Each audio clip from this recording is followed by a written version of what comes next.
Hello, good morning students. सबको दिवाली की बहुत बहुत शुभकामनाएं। आपने आशा है कि दिवाली अच्छी मनाई होगी आपने। आज मैं आपको रूसो की बात करता हूँ। हॉब्स, लॉक, रूसो तीनों एक साथ चलते हैं, तीनों ही टिपिकल हैं।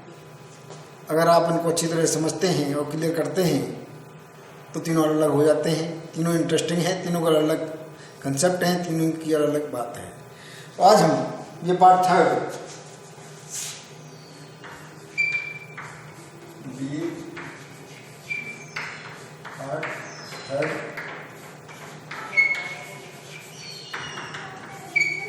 Political science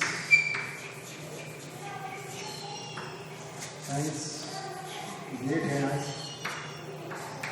18/11/2022।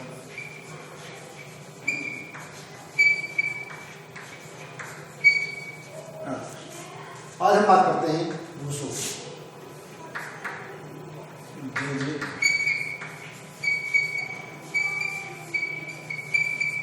रूसो की बात।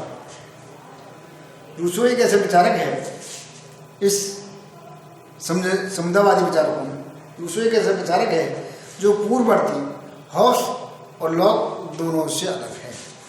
जहाँ हॉब्स ने एक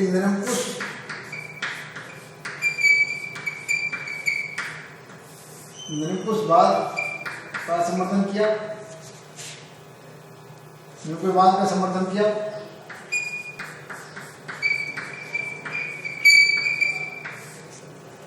जॉन लॉक ने सीमित संपूर्णता की बात की, और रूसो एक इस तरह विचारक है, और रूसो एक लोकतंत्रवादी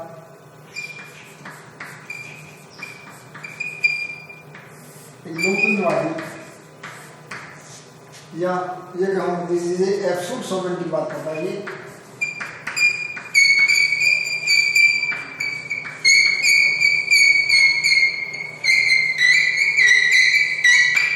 एब्सोल्यूट सॉवरेनिटी की बात करता है। यह एक कॉन्स्टिट्यूशनल सॉवरेनिटी की बात करता है।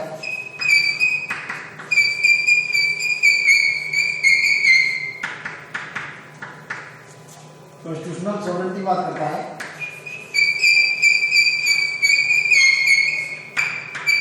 और रूसो पॉपुलर सॉवरेनिटी की बात करता है।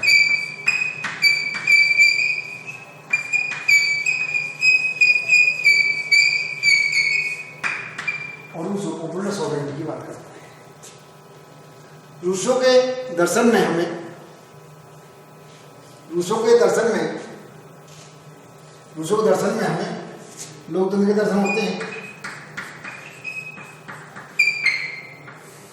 दर्शन होते हैं।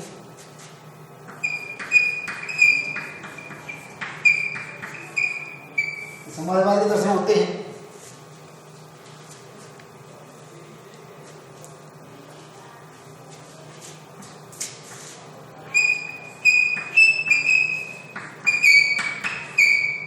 व्यक्तिवाद के दर्शन होते हैं।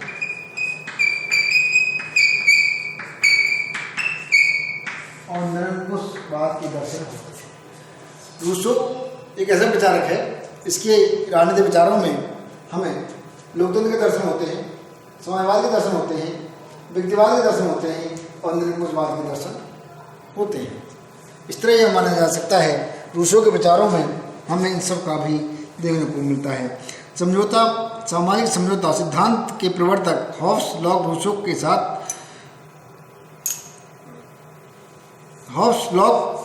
साथ रूसो का नाम भी आता है, किंतु रूसो का दर्शन हॉब्स और लॉक से एकदम भिन्न है।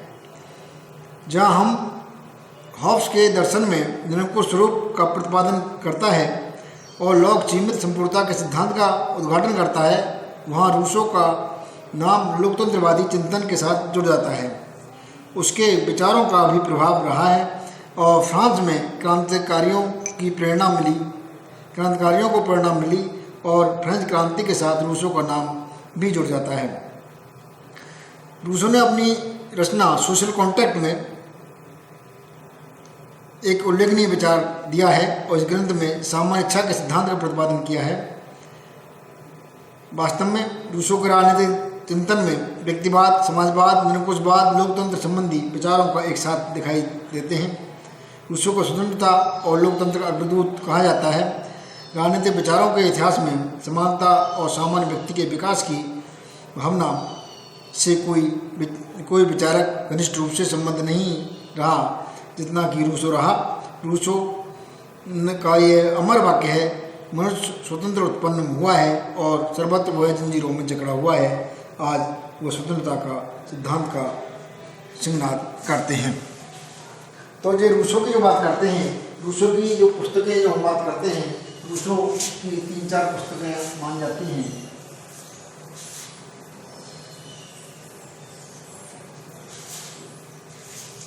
रूसो की तो जो उसकी बुक्स हैं पहली बुक्स है उसकी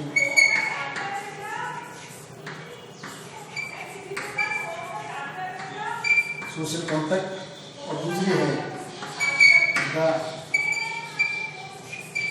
द एमाइल।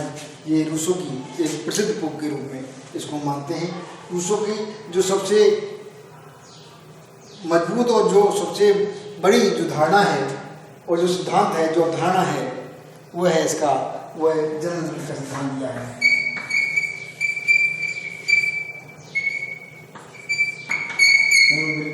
सामान्य इच्छा का सिद्धांत दिया है। सामान्य इच्छा का सिद्धांत दिया है। तो यहाँ पर रूसो को सामान्य इच्छा का सिद्धांत दिया है। तो सामान्य इच्छा का सिद्धांत आगे हम बात करते हैं। रूसो का एक फेमस कोटेशन है, रूसो का एक फेमस कोटेशन है, रूसो का एक फेमस वाक्य है। वो वाक्य है, मैन इज बॉर्न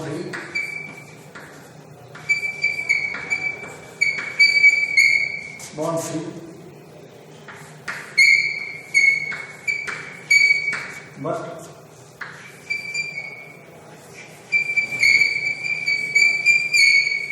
everywhere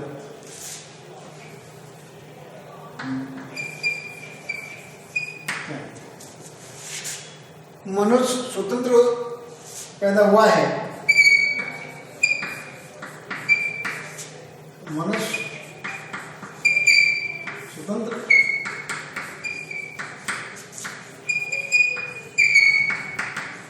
हुआ है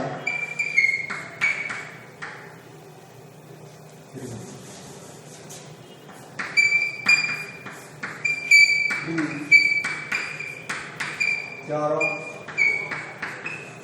ओर से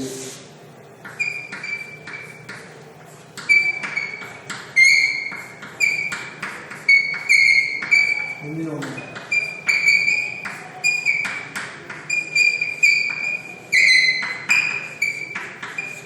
जकड़ा हुआ है। मनुष्य स्वतंत्र पैदा हुआ है, फिर भी चारों ओर से इंद्रियों में जकड़ा हुआ है। आज हम इसकी बात करते हैं। हमेशा की तरह आज हम इसकी बात करते हैं। No man is born free but everywhere in change. बात आज भी सही है, रूसो के टाइम में भी ये बात सही थी, तो आज भी ये बात सही है। आज हम इसकी बात करते हैं। तो पहले हम प्राकृतिक अवस्था की बात करते हैं।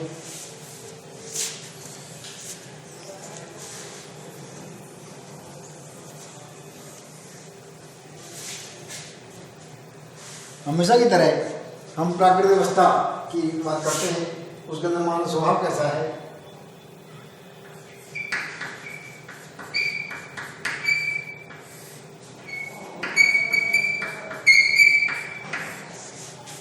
तो हमें हाउस में अंतर्गत आपने देखा, हाउस के अंतर्गत देखा आपने एक प्राकृतिक अवस्था थी, लॉक के अंतर्गत देखा एक प्राकृतिक अवस्था थी। लेकिन रूसो के अंतर्गत 2 प्राकृतिक अवस्थाएं हमें देखने को मिलती हैं। एक नहीं 2 प्राकृतिक अवस्थाएं हमें देखने को मिलती हैं। जो पहली जो प्राकृतिक अवस्था है, ये जो प्राकृतिक अवस्था है, ये कैसी है, no class no property.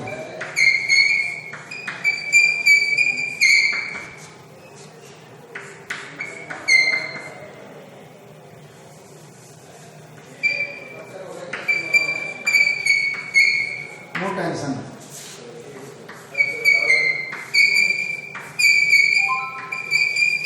No contradiction.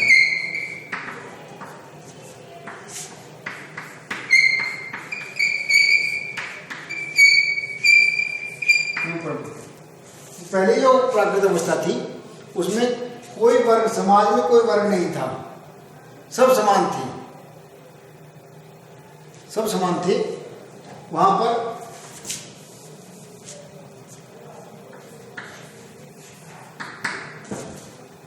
कोई प्रॉपर्टी, कोई किसी की कोई प्रॉपर्टी नहीं थी,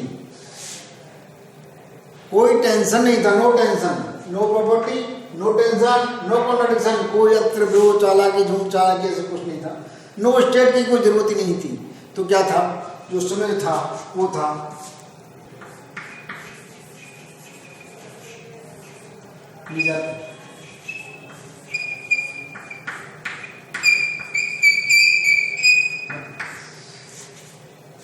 तो क्या था, वहां पर चारों तरफ खुशहाली और प्रसन्नता थी, समाज के सब लोग सरल थे, समाज में चारों तरफ खुशहाली थी, समाज में चारों तरफ प्रसन्नता थी।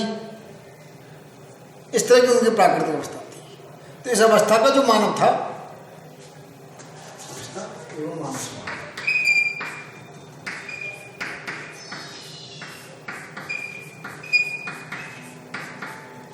इस अवस्था का जो मानव स्वभाव था वह सरल, निष्कपट, सीधा, सहयोगी, इस तरह का मानव स्वभाव रहा है उसका।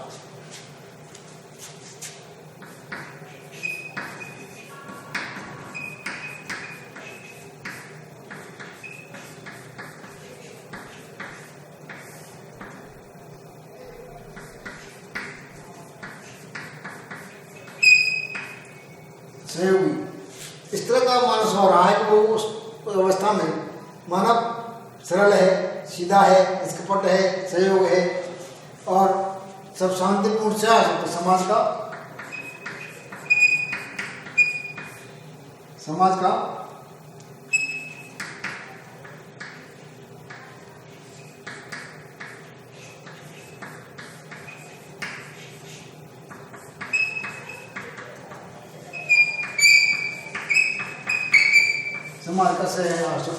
है। इस तरह की प्राकृतिक अवस्था रही है और उसका जो मानव स्वभाव है वो इस तरह का रहा है, सीधा है, सरल है, सहयोगी है, निष्कपट है, समाज में शांतिपूर्ण से तो सब लोग बड़ी चैन से, आनंद से रह रहे हैं।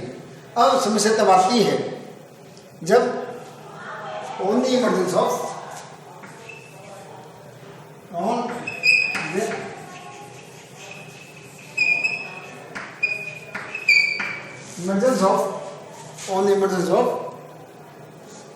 science and knowledge, science and knowledge,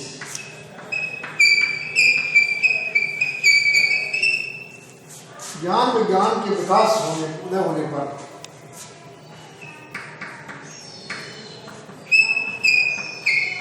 ज्ञान विज्ञान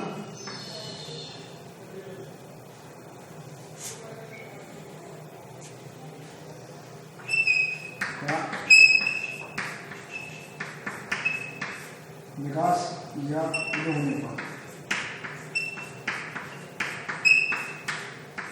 ज्ञान विज्ञान का विकास होने पर या उदय होने पर ये सारी चीज समाप्त हो गई। उनका प्लीजर और हैप्पीनेस भी चला गया,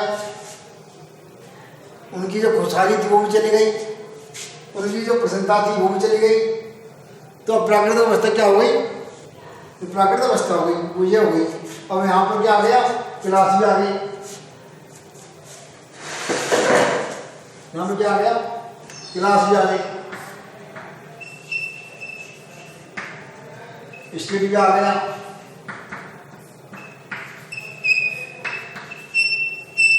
प्रॉपर्टी भी आ गई,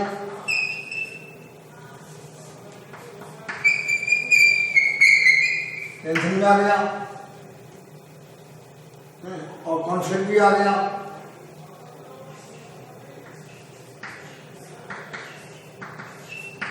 कॉन्फ्लिक्ट भी आ गया, नो कॉन्फ्लिक्ट।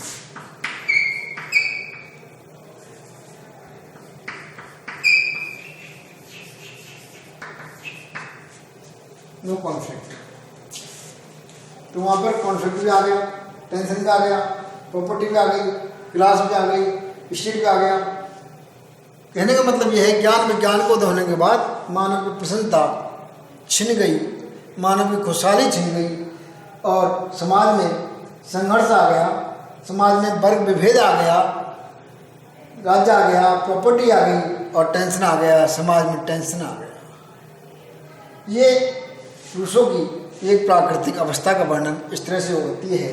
ये प्राकृतिक अवस्था, जिसे प्राकृतिक अवस्था नंबर फर्स्ट और ये प्राकृतिक अवस्था नंबर सेकंड, प्राकृतिक अवस्था नंबर सेकंड। इसलिए रूसों ने कहा है, फिर लिखता हूँ उस चीज़ को। इसलिए रूसों ने कहा है मैन इज बॉर्न फ्री। इसलिए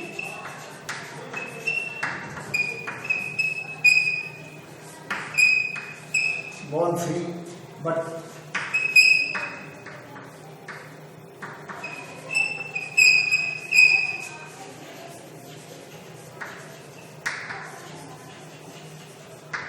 man is born free, but everywhere in chain। इसलिए उसने कहा है man is born free, but everywhere in chain। मनुष्य स्वतंत्र पैदा हुआ है और स्वतंत्र पैदा होने के फिर भी वो जंजीरों में जकड़ा हुआ है। इस तरह से रूसो अपनी प्राकृतिक अवस्था का चित्रण करता है, अपने इस कथन को सत्य मानने का प्रयास करता है। रूसो के राजनीतिक विचारों में हमें व्यक्तिवाद, समाजवाद, निरंकुशवाद और लोकतंत्रवाद के दर्शन होते हैं। रूसो के राजनीतिक विचारों में यहाँ पर सामाजिक समझौते के अंतर्गत ये मान सकते हो, रूसो के अंतर्गत जो मानव स्वभाव है, रूसो की रचनाओं में मानव का चित्रण एक ऐसे तनावग्रस्त व्यक्ति के रूप में है जिसका संबंध अतीत से मुक्त भविष्य, तनाव मुक्त भविष्य के निर्माण से प्रेरणा देता है। इस तनावग्रस्त व्यक्ति की दो प्रवृत्तियां हैं, स्वार्थ और परमार्थ। वह अपनी आपसी कसमकस में रहती है। इस तनाव में से चेतना का जन्म होता है और रूसो के अनुसार चेतना एक नेत्रहीन इच्छा है जो शुभ कार्य करना तो चाहती है, परंतु वह ये नहीं जानती शुभ कर्म क्या है। इसलिए मनुष्य की आत्मसिद्धि के लिए रूसो विवेक का सहारा लेता है। विवेक अच्छाई बुराई का अंतर स्पष्ट करता है।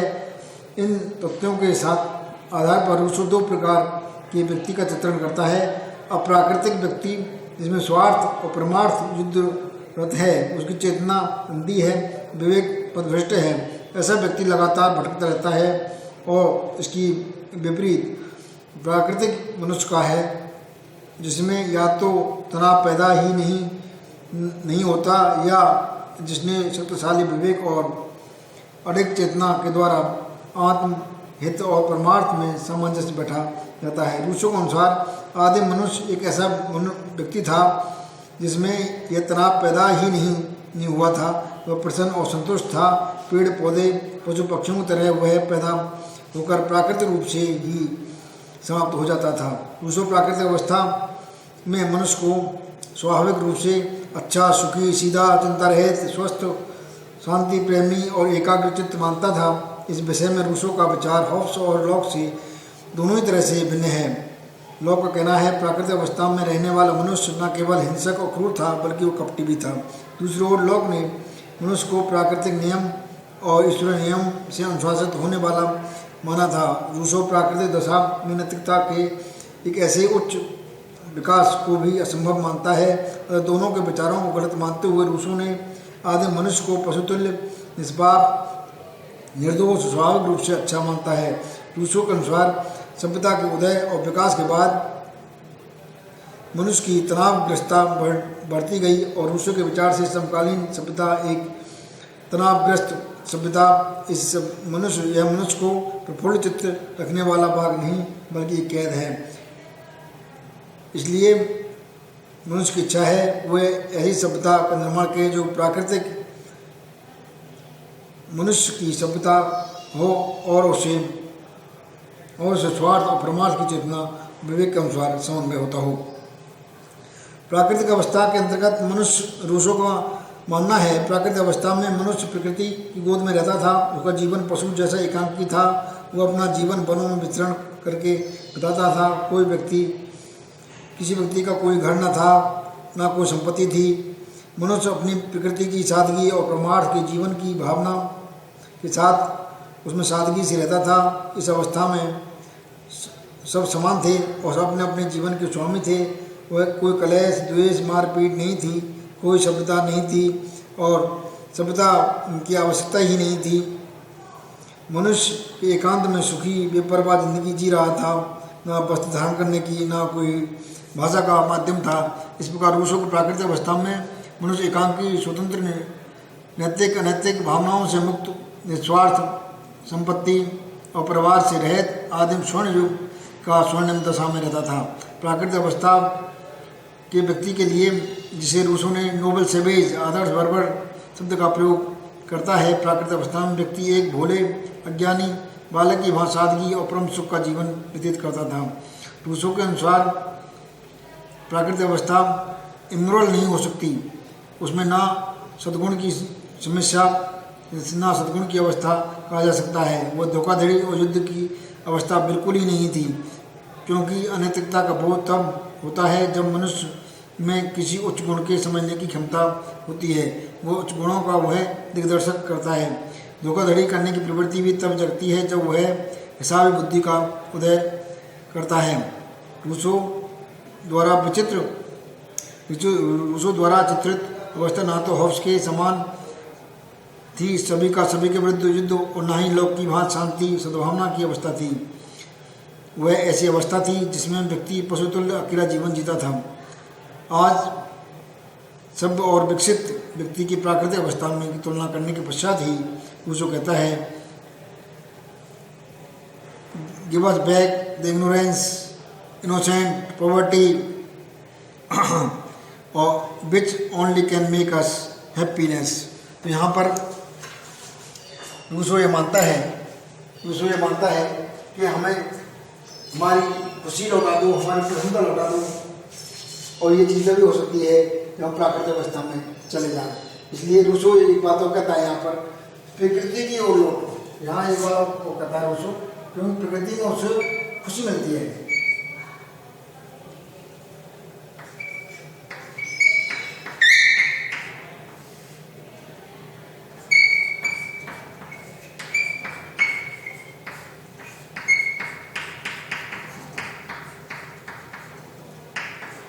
मानता है रूसो ये कहता है, प्रकृति की ओर लौटो, प्रकृति की ओर गो बैक टू नेचर, प्रकृति की ओर लौटो, जिससे कि उन्हें प्रकृति में उसको खुशी और प्रसन्नता मिल सके। वहाँ व्यक्ति अपने शांतिपूर्ण शाश्वत जीवन के साथ जी सके। आज मैंने आपको यहाँ पर रूसो की प्राकृतिक अवस्था और मानव स्वभाव के बारे में मैंने आपको बताया। आज इसको यहीं खत्म करते हैं। आज फिर आगे चलते हैं।